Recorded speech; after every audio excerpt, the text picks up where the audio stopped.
Walang kwenta ang salita kung hindi naman ito ginagawa.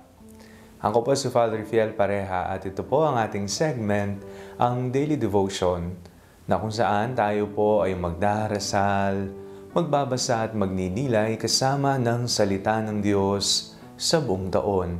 Manalangin tayo.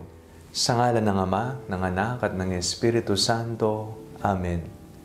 Halina, banal na Espiritu, liwanagan mo ang aming puso at isip nang maunawaan at may sa buhay namin ang iyong salita. Amen.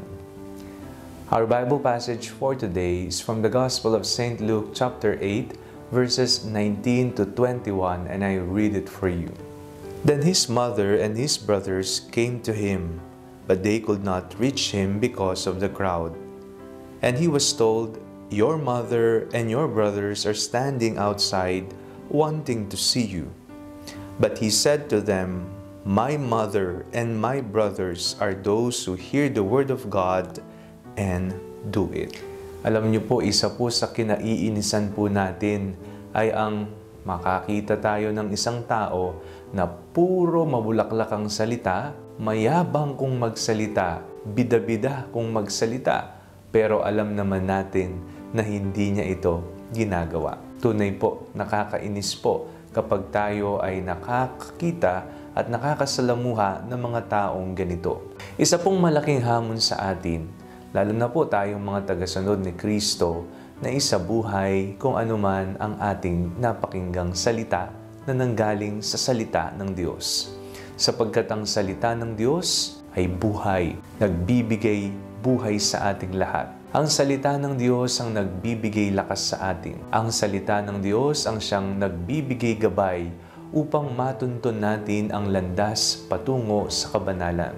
Isang malaking hamon po ito sa atin sapagkat ine-expect po sa atin na bilang mga tagasunod ni Kristo, makikita nawa nila ang kung anong turo ni Jesus para sa ating lahat.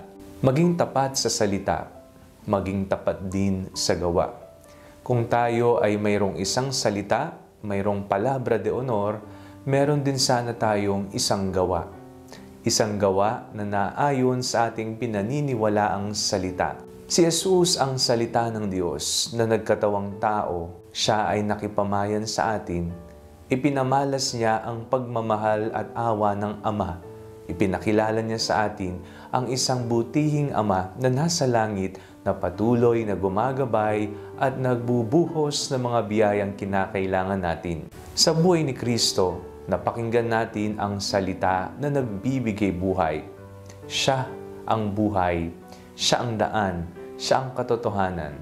At napakinggan natin sa ating mga binabasang ebanghelyo kung papaano ang kanyang ipinapangaral ay kanyang isinasabuhay. Napakaganda po sigurong pagmasdan na ang lahat ng mga tagasunod ni Kristo, ang lahat ng mga Kristiyano ay gumagawa ng naayon sa salita. Nagkakaisa, nagmamahalan, nagtutulungan, nagdadamayan.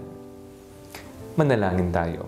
Panginoong Jesucristo, biyayaan niyo po kami ng tapang at sigasig na maipahayag namin ang iyong salita sa pamamagitan ng aming patutuo sa aming buhay. Amen. Sa ngalan ng Ama, ng Anak at ng Espiritu Santo.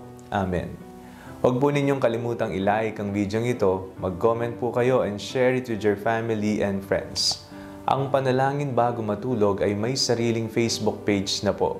Huwag niyo pong kakalimutang mag-like at mag-follow dito, and do not forget to subscribe to our YouTube channel. I-click niyo lamang po ang link na nasa description ng video ito, o kaya naman po just search Father Fiel Pareha. God bless you po.